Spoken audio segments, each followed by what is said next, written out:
Hello दोस्तों, स्वागत आप सभी का आपको अपने चैनल बेसिक नॉलेज में। तो आ चुका है आप लिए वो वीडियो जिसका आप लोग बेसब्री से इंतजार कर रहे थे, यानी पूरा मैथ का फॉर्मूला इन वन वीडियो। एक वीडियो में पूरा हर एक चैप्टर का फॉर्मूला आप लोगों को मिल जाएगा, जो जो एग्जाम में पूछा जाने वाला है, जिस जिस चैप्टर से। यहां वहां ढूंढने की जरूरत नहीं, सिर्फ एक वीडियो में पूरा पूरा मैथ रिवीजन करवा दूंगा। और भाई डायरेक्ट भी फॉर्मूला पूछते हैं तो हर एक कुछ समझा भी दूंगा। अब आपको यहां वहां ढूंढने की जरूरत नहीं पड़ेगा, बस ये वीडियो खोलो और तुरंत रिवाइज हो जाएगा। और हाँ, मैथ बनाओगे तो फॉर्मूला तो बहुत इंपॉर्टेंट है, और डायरेक्ट भी फॉर्मूला एग्जाम में पूछे जाते हैं, इसलिए ये वीडियो बहुत ज्यादा जरूरी है। और ये वीडियो देखने के बाद आप समझ लो आपका नंबर एग्जाम में बहुत बढ़ जाने वाला है, क्योंकि आप एग्जाम में जाओगे हड़बड़ी में कहां फॉर्मूला खोजोगे, ये चैप्टर वो चैप्टर आपको एक वीडियो में फटाफट ऑन करो, सबको फटाफट से वीडियो शेयर कर दो, क्योंकि सभी के लिए जरूरी है। और किसी का अच्छा करोगे ना बेटा तो आपका जरूर अच्छा होगा। तो चलिए शुरुआत करते हैं आज की शानदार सा ताबड़तोड़ तरीके से। इस वीडियो को देखते हैं क्या है आप लोगों का फॉर्मूला में।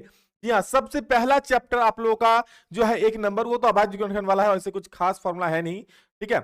दूसरा चैप्टर से आप लोगों को फॉर्मूला निकल कर आता है, हर एक को मैं बताऊंगा, ध्यान से सुनो, ठीक है। भले कुछ चैप्टर्स आगे पीछे हो सकते हैं, बट कोई नहीं, हर एक चैप्टर को हम लोग देख लेंगे। द्विघात बहुपद किस रूप में होता है, तो याद रखना द्विघात बहुपद जो होता है x square plus b x plus c के रूप में होता है। द्विघात बहुपद किस रूप में होता है, तो x square plus b x plus c के रूप में होता है। और इसका शून्यक अगर निकालते हैं तो शून्यक क्या होता है, अल्फा और बीटा। कोई भी शून्यक निकलता है ना, 2,3 शून्यक निकल गया, कुछ भी दो को वैल्यू निकलेगा एक्स का मान, तो उसी को बोलते हैं अल्फा और बीटा। अब शून्यकों का योग बराबर होता है, याद रखना, शून्यक मतलब क्या, अल्फा और बीटा, तो योग मतलब अल्फा प्लस बीटा, और इज इक्वल टू होता है माइनस बी बाई ए। क्या होता है, माइनस बी बाई ए। याद रखना, शून्यकों का योग होता है alpha plus beta is equal to minus b by a. और गुणनफल क्या होता है सर, तो शून्यकों का गुणनफल मतलब गुना, तो अल्फा और डॉट मतलब होता है गुना, अल्फा इंटू बीटा बीटा और इक्वल टू क्या हो जाएगा, सी बाई ए। क्या हो जाएगा, सी बाई ए। ये होता है शून्यकों का गुणनफल, alpha into beta equal to c by a, याद रखना, ठीक है। डायरेक्ट एग्जाम में पूछ सकता है ये सब। चलिए अब मान लो आपको शून्यकों का योग तथा गुणनफल दे दे, क्या दे दे बेटा, कि शून्यकों का योग और गुणनफल दे दे, और एग्जाम में एक सवाल छप गया है, 110% लिख के ले लो। जी हाँ, एक सवाल आ रहा है, आपको द्विघात बहुपद निकालने देगा। आपको क्या देगा कि शून्यकों का योग और गुणनफल दिया है, द्विघात बहुपद निकाल। मैं क्वेश्चंस कराऊंगा, कराए भी हूं, आगे शाम को क्लास होगा 6:30 बजे लाइव, उसमें देख लेना। देखो, तो एक्स स्क्वायर, आपको बस मान लेना कि माना वह द्विघात बहुपद x square minus alpha plus beta और इंटू में हो जाए x plus alpha into beta, अब बराबर में 0। ये आपका हो गया द्विघात समीकरण का सूत्र। लेकिन यहां पर माना वह द्विघात बहुपद है ना, ये क्या हो गया, द्विघात समीकरण। लेकिन आपको किस चीज की जरूरत है, द्विघात बहुपद का ना, तो जो यहां से लेकर के यहां तक जो वैल्यू होगा वो क्या हो जाएगा, हमारा द्विघात बहुपद हो जाएगा। ये जो मान आएगा सॉल्व करके बोल देना भाई द्विघात बहुपद है, ठीक है। बाकी क्वेश्चन कराएंगे तो और अच्छा समझ में आ जाएगा। चलो तीसरा चैप्टर देखते हैं। तीसरा चैप्टर में क्या है, देखो आप लोगों को दिया रहेगा a1/a2, मान लो दो समीकरण दे देगा, ठीक है। जैसे यही वाला ले लो, दिया है ना, क्या दिया है, x माइनस 2y दिया, मैं यहां लिख ले रहा हूं, x माइनस 2y बराबर में 0, और 3x क्या दिया है, प्लस 4y, ठीक है, माइनस 20 बराबर में 0। बोला है कि ये समीकरण ये क्या है, समपाती है, प्रतिच्छेदी है, समांतर है, या फिर एक हल होगा, अनेक हल होगा, या हल नहीं होगा। तो आपको इसके लिए क्या निकालना होगा, a1/a2, b1/a2, c1/c2, तीन को चीज निकालना होगा। चलो a1/a2 मतलब क्या निकालोगे, देखो यहाँ पे जो होगा a1, यहाँ पे होगा b1, और यहाँ पे और कोई संख्या होगा, होता है c1। ये हो गया a2, ठीक है, ये हो गया b2, और ये क्या संख्या है, c2। तो a1/a2 करेंगे बेटा तो क्या हो जाएगा, तो सर a1 में कुछ नहीं है तो एक तो होगा ही ना, बिल्कुल, तो 1/3 हो गया। अच्छा सर b1/b2 क्या हो जाएगा, तो b1 में कितना है, देखो b1 में कितना है 2, और b2 में कितना है 4, यानी 2 एकम 2, 2 दूनी 4, ठीक है, यानी 1/2। सर यहाँ 1/3 1/2 आ रहा है, यहाँ पर बराबर नहीं हो रहा है ना, बिल्कुल, यानी a1/a2 नहीं बराबर है, नॉट इक्वल टू किसके, b1/b2 का। तो जब नहीं बराबर होगा तो उसको क्या बोलते हैं, प्रतिच्छेद करते रहेगा। देखो a1/a2 not equal to b1/b2, तो जब ये वाला कंडीशन, अब मैं फॉर्मूला बता रहा हूं, ध्यान से सुनो, क्या बोल रहा हूं कि अगर ये वाला कंडीशन आए, a1/a2 not equal to b1/b2 आ जाए, तो रेखाएं प्रतिच्छेद करती है और केवल एक हल होता है, जिसको हम लोग अद्वितीय भी बोलते हैं। क्या बोलते हैं, अद्वितीय हल। और प्रतिच्छेद करती हुई रेखाएं कैसा होता है भाई, एक रेखा ऐसा जाएगा तो एक रेखा ऐसा, मतलब प्रतिच्छेद करेगा एक बिंदु पर। क्योंकि एक बिंदु पर प्रतिच्छेद कर रहा है ना, इसलिए केवल और केवल एक हल होगा बाबू, और जिसको हम लोग अद्वितीय बोलते हैं। और सुनो दूसरा वाला, अगर सर ऐसा आ जाए कि तीनों बराबर आ जाए, a1/a2, b1/b2 और c1/c2, चूंकि यहां c1 है ही नहीं, तो c1/c2 अगर निकालेंगे तो c1 तो कुछ हो नहीं है सर, है ही नहीं, तो 0 बटा क्या हो जाएगा -20, तो भाई 0 ही आ जाएगा, ये बराबर है ही नहीं यहाँ पर, तो पहले ही बराबर नहीं हुआ, बाद वाला देखना ही नहीं था। मान लो ऐसा भी तो केसेस हो सकता है कि तीनों बराबर हो जाए, तो जब a1/a2 equal to b1/b2 equal to c1/c2 होता है तो उसको बोलते हैं समपाती।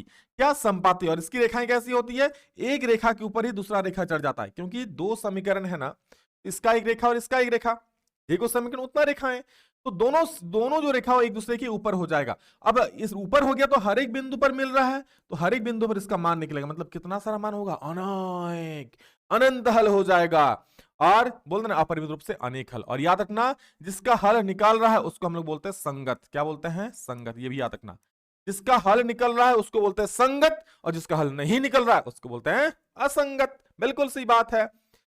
अब कभी कभी ऐसा भी तो हो सकता है कि सर पहला दो बराबर हो जाए तीसरे के बराबर ना हो, भी हो सकता है ना कि 1/a2 इक्वल टू b1/b2 तो हो, but not equal to c1/c2 हो जाए, तो ऐसा केस में उसको बोलते हैं समांतर रेखाएं।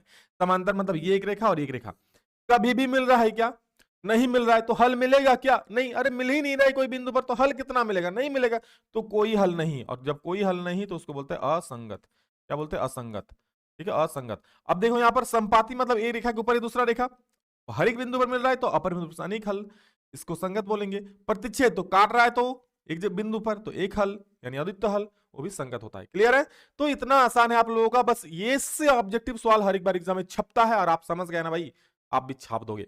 चलिए अब 4 नंबर चैप्टर देखते हैं, जो कि आप लोगों का है, क्या है,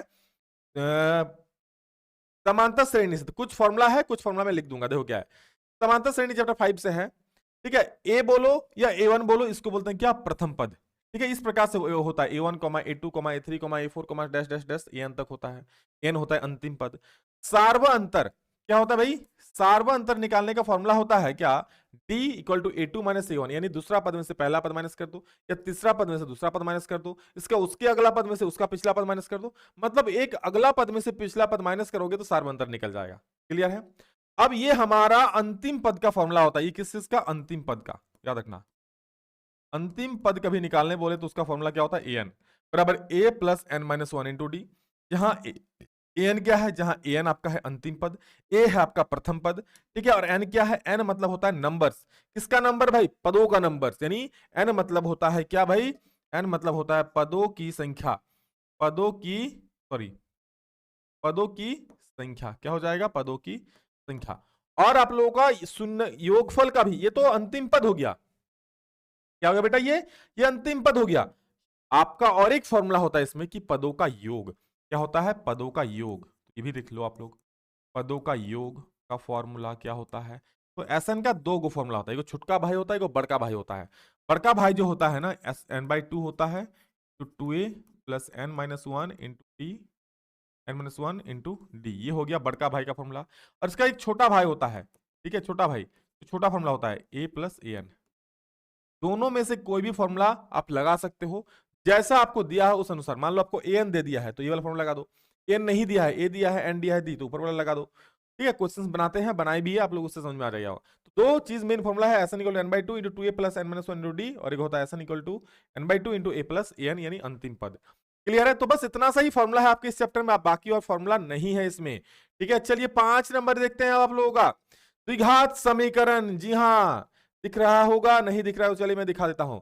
कोई भी द्विघात समीकरण जो होता है ना बेटा, किस रूप में होता है, याद रखना, कोई भी द्विघात समीकरण होता है ax का स्क्वायर प्लस bx और प्लस का c और इज इक्वल टू 0। कोई भी द्विघात समीकरण जो होता है तो इस रूप का होता है ना। और एक होता है इसमें विविक्त कर, क्या होता है बच्चा, विविक्त कर, जिसको हम लोग बोलते हैं क्या, d। एक होता है विविक्त कर जिसको हम लोग क्या बोलते हैं, d। d का फॉर्मूला हो जाता है, याद रखना, d बराबर होता है b स्क्वायर माइनस 4ac, ये d का फॉर्मूला होता है। ठीक है, ये d का फॉर्मूला हो गया। आपको बोलते हैं विविक्त कर निकालो, तो सिंपल सा d निकालो, b square minus 4ac। Sir b कहां मिलेगा, ये कहां, अरे यहाँ है, ये यहाँ पे जो रहेगा a होगा, यहाँ पे जो रहेगा b होगा, यहाँ पे जो रहेगा c होगा, साइन के साथ माइनस, तो माइनस दे देना। अब अगर d आप जो निकाले वो उसका मान 0 आ गया तो क्या होगा, मूल वास्तविक और समान हो जाए। क्या होगा भाई, मूल वास्तविक और समान हो जाए, याद रखना। ऐसा भी हो सकता है कि d 0 से बड़ा आ जाए, कोई पॉजिटिव संख्या 0 से बड़ा, तो मूल क्या हो जाएगा, वास्तविक और असमान हो जाएगा। मूल क्या हो जाएगा, वास्तविक और असमान, कब, जब d का वैल्यू 0 से बड़ा हो जाए। और ऐसा भी तो हो सकता है कि d माइनस में आ जाए, यानी d का वैल्यू 0 से छोटा आ जाए, तब क्या होगा, मूल काल्पनिक होगा और ऐसे में आप लोगों को मूल निकालना नहीं होगा। अगर मूल काल्पनिक हो जाए यानी माइनस में आ जाए, सॉरी, अगर डी का वैल्यू क्या हो जाए, 0 हो जाए, तो मूल क्या होगा, काल्पनिक। यानी जब भी डी का वैल्यू 0 से छोटा होगा तो आगे आप लोग को बनाना ही नहीं है, मूल काल्पनिक होगा तो आगे और बनाना ही नहीं है। और एक होता है इसमें द्विघाती सूत्र, तो सिंपल सा द्विघाती सूत्र है आपका, और इसी से आपका क्वेश्चन बनता है, 5 नंबर मिल जाता है। द्विघाती सूत्र क्या होता है, x बराबर minus B plus minus under root D और हो जाएगा बटा में 2a, ये आपका हो जाएगा द्विघात सूत्र, और इसी सूत्र से बना करके बच्चे 5 नंबर फोड़ते हैं। क्लियर है? तो ये आपका 4 नंबर 5 चैप्टर कंप्लीट हो गया। आपको एपी भी बता दिए, सॉरी इससे पहले आपको एपी बता दी, कोई दिक्कत नहीं है, चलो आगे पीछे हो सकता है चैप्टर। आपको 5 भी बता दिए एपी, 4 भी बता दिए द्विघात समीकरण। अब 6 नंबर थोड़ा सा है, काले देख लो 6 नंबर वाला कहां गया जी। देखो 6 नंबर चैप्टर में वैसे कुछ ज्यादा फॉर्मूला है नहीं, सिंपल सा है। अगर किसी त्रिभुज में, खाली आपको इसको याद रखो, इसी से ऑब्जेक्टिव पूछेगा आएगा, तो यही फॉर्मूला है इसका, बाकी थ्योरम्स है। ये त्रिभुज का नाम है ए बी सी, ठीक है। अगर इसमें डीई जो है ना, डी बीसी के समांतर है क्या, अगर इस प्रकार के त्रिभुज में डी समांतर बीसी है तो याद रखना क्या हो जाएगा, एडी बाई टीबी बराबर हो जाएगा क्या, ए बाई, क्या हो जाएगा, ए बी ए बाई क्या बराबर हो जाएगा। समझ में आया? अगर ये समांतर रेखाएं हैं तो बाकी दो भुजाओं को समान अनुपात में बांट देगा, बस इतना सा चीज आपको याद रखना है, इससे बाकी ज्यादा फॉर्मूला है नहीं। चलो पदों का योग का फॉर्मूला भी इधर लिखा हुआ था, मैंने देखा नहीं, ठीक है। हो गया। अब देखो आप लोग क्या, 6 के बाद 7 नंबर वाला चैप्टर, ठीक है। 7 नंबर वाला चैप्टर ध्यान से देखो क्या है, ये आपको एग्जाम में आएगा। 7 नंबर दूरी सूत्र, सबसे पहले दूरी सूत्र क्या है, देखो दूरी सूत्र क्या होता है। मान लो ए और बी कोई बिंदु है दो को, इसका निर्देशांक x1 y1, इसका निर्देशांक x2 y2, तो इसके बीच का दूरी का फॉर्मूला क्या होता है, x2 माइनस x1 का whole square plus y2 minus y1 का होल स्क्वायर, याद रख लेना, ठीक है। बिंदु एक्स वाई की मूल बिंदु से दूरी, ये भी पूछ सकता है। बिंदु एक्स वाई जो है ना, बिंदु एक्स वाई कोई बिंदु है, कोई भी बिंदु दे दिया, बोलेगा उस बिंदु का मूल बिंदु से दूरी ज्ञात कीजिए। आपको ऐसे बोल सकता हूं ऑब्जेक्टिव में कि बिंदु 2,3 का मूल बिंदु से दूरी ज्ञात कीजिए। क्या, बिंदु 2,3 का मूल बिंदु से दूरी कितना होगा वो ज्ञात कीजिए। तो बस आप मूल बिंदु के लिए मूल बिंदु से दूरी निकालना है तो फॉर्मूला लगा देना under root X square plus Y square, यानी अंडर रूट 2 का स्क्वायर प्लस 3 का स्क्वायर, ये हो गया मूल बिंदु से दूरी, हो गया इसको 4, 9 3 का स्क्वायर 9, 9 4 13 रूट 13 मात्रक, जो भी है सेंटीमीटर मीटर किलोमीटर जो भी, ठीक है, इतना निकल जाएगा मूल बिंदु से दूरी का formula under root X square plus Y square. अब देखो एक होता है इसमें सेक्शन फॉर्मूला, विभाजन फॉर्मूला क्या बोल रहा है, देखो बिंदु P XY जो बिंदुओं A और B X2 Y2 को M1 अनुपात M2 में विभाजित करता है का निर्देशांक। मतलब कोई एक बिंदु है, इस प्रकार से देखो कोई एक बिंदु P है, ठीक है, जिसका निर्देशांक क्या है x, y, जो बिंदुओं A को और बिंदु B को, ठीक है, किसमें, इधर M1 भाग है और इधर क्या है M2 भाग है, तो M1 M2 अनुपात M2 में विभाजित करता है। हो सकता है इधर 4 भाग हो, इधर 5 भाग हो सकता है इधर 2 भाग उधर 2 भाग, मतलब कुछ भी भाग हो सकता है, मैंने M1 M2 मान लिया है। अगर इस अनुपात में विभाजित करता है तो फॉर्मूला क्या हो जाएगा, विभाजन बिंदु का, मतलब ये विभाजन बिंदु है, इसका फॉर्मूला क्या हो जाएगा, तो याद रखना इसका फॉर्मूला होता है P x, y M1 x2 plus M2 x1 by M1 plus M2, M1 y2 plus M2 M1 y2 plus M2 y1 by M1 plus M2, बस ये फॉर्मूला होता है, याद रख लेना, ठीक है। M1 M2 यहां से मिल जाएगा। अब भाई जो ये पहले है x1 y1 और बाद में होगा x2 y2, क्वेश्चन सब लोग कराएंगे, चिंता का है, कभी फॉर्मूला याद रखो इसमें, क्लियर है। और इसमें और एक मध्य बिंदु भी होता है, क्या होता है मध्य बिंदु, तो मध्य बिंदु कैसे निकालेंगे, तो मध्य बिंदु मतलब बीच का बिंदु, तो बीच का बिंदु का फॉर्मूला क्या होगा बताओ, मध्य बिंदु मतलब क्या, इधर एक भाग होगा इधर भी एक भाग होगा, यही ना, मध्य बिंदु मतलब क्या, इधर एक भाग उधर एक भाग होगा।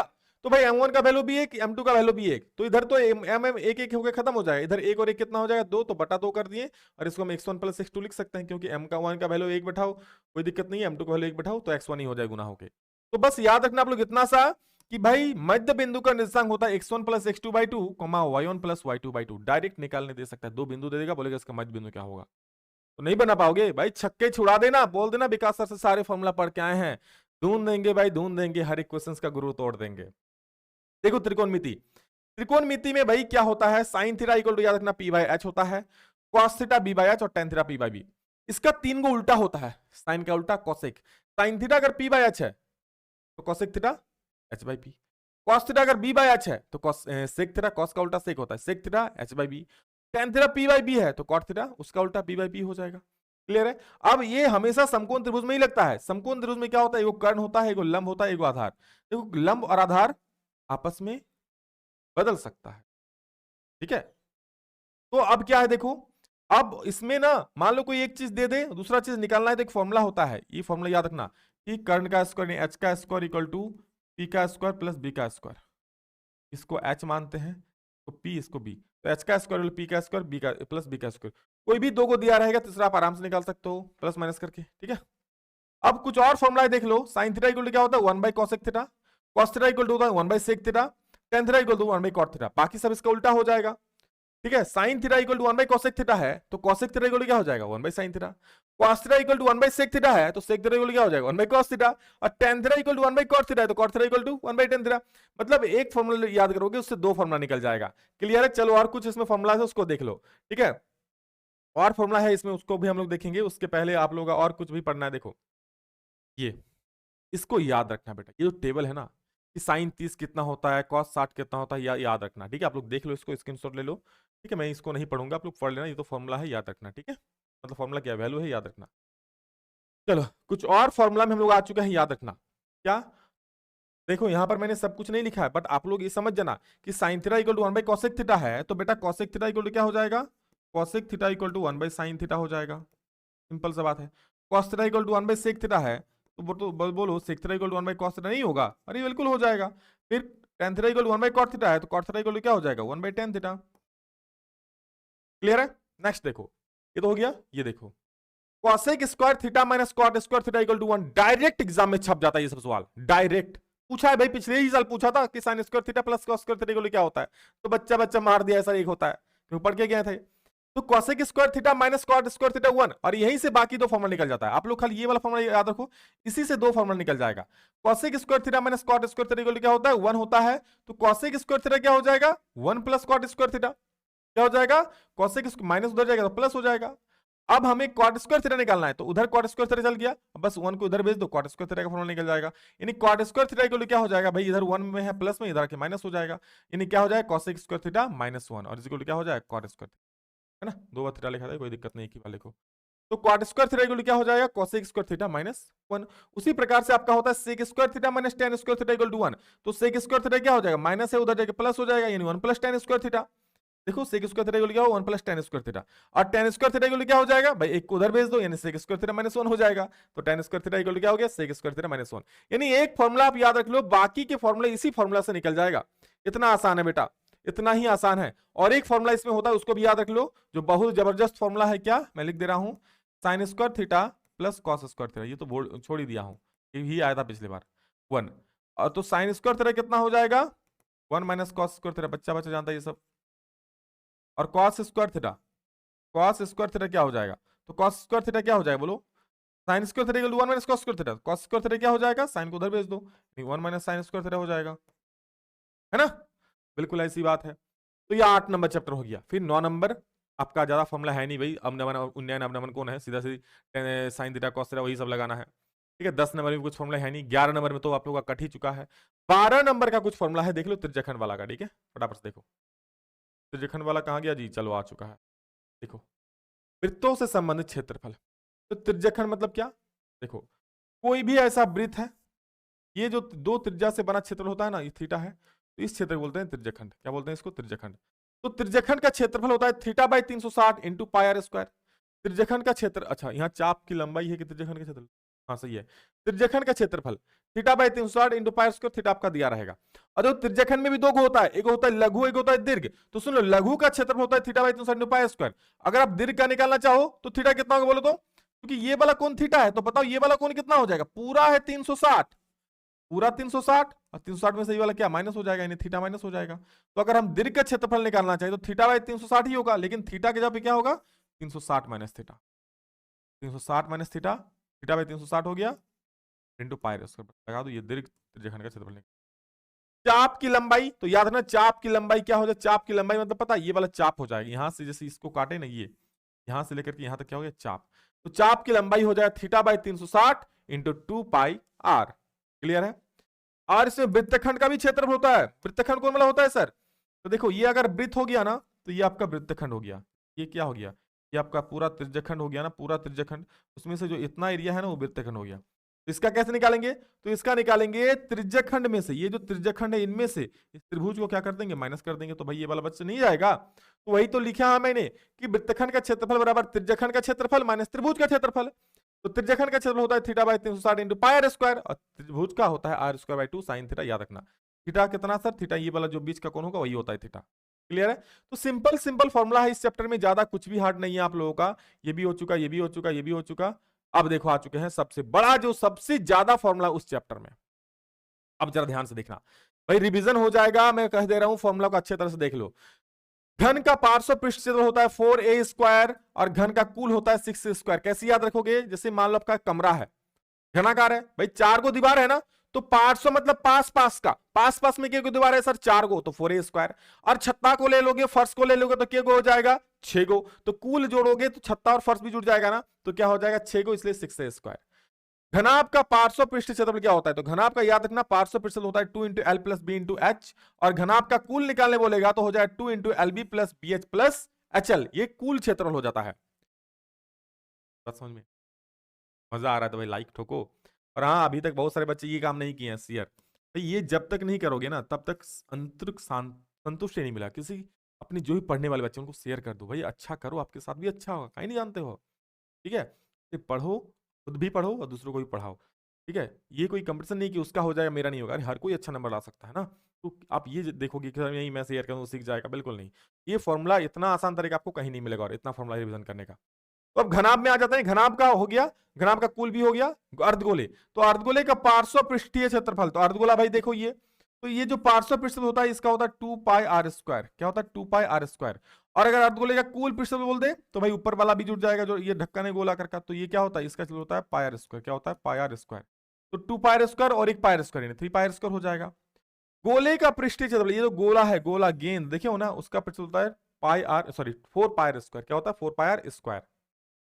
नेक्स्ट, बेलन का होता है 2 पाई आर एच, और बेलन का कुल हो जाता है 2 pi r into r plus h. कैसे होता है कुल? देख लो, तो बेलन का पार्श्व होता है 2 पाई आर एच ना, पार्श्व क्या होता है? 2 पाई आर एच, और कुल मतलब ऊपर वाला भी जुड़ेगा नीचे वाला भी, मतलब पाई आर स्क्वायर और पाई आर स्क्वायर। कितना पाई आर स्क्वायर भाई? 2 पाई आर स्क्वायर, है ना। तो 2 पाई आर तो दोनों में कॉमन है, तो एच प्लस क्या होगा? पाई ले लिए तो एक आर बचेगा, pi r into h plus r. ये दिख रहा है क्या? 2 pi r into h plus r बोलो या आर प्लस बोलो, बात है। शंकु का, ये जो शंकु है ना, शंकु जोकर का टोपी देखिए होंगे, उसका वक्र प्रतिशत होता है पाई आर एल। ठीक है? और एल निकालने का भी एक फॉर्मूला होता है। एल मतलब क्या होता है भाई? एल मतलब होता है तिर्यक ऊंचाई। क्या होता है? तिर्यक ऊंचाई। तिर्यक ऊंचाई, ये वाला जो है ना, ये एल है, ये एच है और ये आर है। तो एल स्क्वायर इक्वल होता है H square plus R square, यानी एल बराबर under H square plus square. तो इस फॉर्मूला का यूज करके आप कोई भी निकाल सकते हो। मान लो आपको एल दे दे, एच दे दे, आर नहीं निकलेगा, आराम से निकल जाएगा। आर दे दे और एच दे दे, एल आराम से निकाल लोगे, या फिर आर दे दे और एल दे दे तो एच नहीं निकलेगा। अरे कोई दो को देगा तो उसे आराम से निकाल लोगे। नेक्स्ट, शंकु का कुल पृष्ठीय क्षेत्रफल होता है pi r into r plus l. वही फंडा अपनाएंगे, इसका जो वक्र होता है पाई आर एल और प्लस नीचे वाला पाई आर स्क्वायर कॉमन लेंगे तो आ जाएगा। चलो अब आयतन वाला देख लेते हैं। आयतन याद रख लो, घन का आयतन होता है ए क्यू, घनाभ का आयतन होता है l into b into h, अर्धगोले का आयतन होता है 2/3 पाई आर क्यू। अर्धगोला है इसलिए 2/3 और गोला है इसलिए पूरा, तो उसका हो जाएगा 4/3 पाई आर क्यू। क्लियर है? और ये जो है बेलन का आयतन क्या होता है याद रखना, पाई आर स्क्वायर एच होता है। क्या होता है? पाई आर स्क्वायर एच बेलन का आयतन हो जाता है। और शंकु का आयतन होता है 1/3 पाई आर स्क्वायर एच। भाई 2-3 बार देख लो, पढ़ लो, याद हो जाएगा, एग्जाम में छप जाएगा तो फिर दिक्कत हो जाएगा। अब माध्य निकालने का 3 विधि भाई, रिधि रिधि और रिधि। तो माध्य निकालने का 3 विधि क्या है? देखो, प्रत्यक्ष विधि, सिंपल सा फॉर्मूला है, sigma f I x I by sigma f आई। हालांकि आपको ये सब क्वेश्चन कराएंगे तो और ज्यादा समझ में आएगा, खाली फॉर्मूला देख लो, याद रखो। कल्पित माध्य विधि x bar equal to a plus sigma f i d i by sigma f i, और पग विचलन विधि एक्स बराबर a plus sigma f i y by sigma f i into h. ठीक है? आप लोग बस ये फॉर्मूला भी याद रखोगे ना, एग्जाम में नहीं बोलता है कि पग विचलन से बनाओ, कल्पित माध्य बनाओ, आप लोग एग्जाम में बोलता है कि बनाओ। बहुलक का फॉर्मूला क्या होता है सर? तो L plus F one minus F zero by 2 F1 minus F0 minus F2 into h. ठीक है? जब क्वेश्चन बनाएंगे तो सबका मतलब समझ ज्यादा आएगा। क्या आप लोग खाली वही फॉर्मूला रिवीजन कर लो। नेक्स्ट, माध्यक का फॉर्मूला होता है L plus N by 2 minus C F by F और इंटू एच। ये माध्यक का फॉर्मूला होता है। क्लियर है? तो ये कुछ फॉर्मूलाज थे, और आपका प्रायिकता में याद रखना कि निश्चित घटना जो होगा, ठीक है, निश्चित घटना, निश्चित घटना की प्रायिकता, निश्चित घटना की प्रायिकता आपको अगर पूछे तो कितना होता है बताओ? बोलो बोलो। 1 होता है। और असंभव, असंभव असंभव कैसे असंभव घटना की प्रायिकता कितना हो जाएगा? संभव है, जो घटेगा ही नहीं तो जीरो हो जाएगा। क्लियर है? अब देखो असंभव घटना की हो गया। अब किसी घटना की प्रायिकता यानी P प्लस उस घटना की ना होने की प्रायिकता यानी P डैश बराबर कितना होता है भाई? 1 होता है। ये भी याद रखना, ये भी डायरेक्ट एग्जाम पूछ देता है। ठीक है? और किसी भी चीज का प्रायिकता याद रखना, प्रायिकता 0 या 0 से छोटा हो सकता है, तो 1 मिनट, 1 या 1 से छोटा हो सकता है, या फिर 0 या 0 से बड़ा हो सकता है। किसी भी चीज का घटना प्रायिकता 0 माइनस में कभी नहीं होगा। 0 हो सकता है, ये 0 से बड़ा हो सकता है, 1 हो सकता है, 1 से छोटा हो सकता है। क्लियर है? 0 हो जाएगा तो असंभव घटना हो जाएगा, 0 से छोटा कभी नहीं होगा। तो ये ना दोस्तों कुछ महत्वपूर्ण फॉर्मूला, आप लोग एग्जाम के लिए एक एक फॉर्मूला को देख लीजिए। वीडियो को देखोगे पूरा का पूरा किताब का फॉर्मूला रिवीजन हो जाएगा। ठीक है? तो अच्छा लगा तो प्लीज लाइक कर देना, प्यार से कमेंट कर देना, सभी को शेयर जरूर कर देना, और फिर मिलते हैं शाम को 6:30 बजे, तबाही मचाते हैं। ठीक है? चलिए इस वीडियो में इतना ही, मिलेंगे दूसरा में जल्दी, तब तक ले जय हिंद, वंदे मातरम।